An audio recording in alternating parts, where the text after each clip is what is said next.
What's up, this is Ricardo, and in this video I'll show you how to remove the SSD from a Dell Latitude 3588. If you're looking for parts for this laptop, go to our website and use this coupon for a 5% off discount.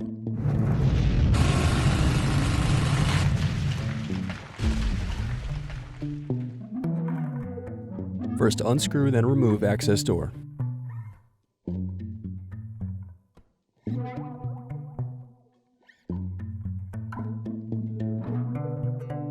Now unscrew and disconnect battery. Now unscrew and remove the SSD. Thanks for watching. Don't forget to like and subscribe if you enjoyed this video. And if you need more, check out this playlist to watch other tutorials for your laptop. You can also click here to find parts for your laptop at partspeople.com.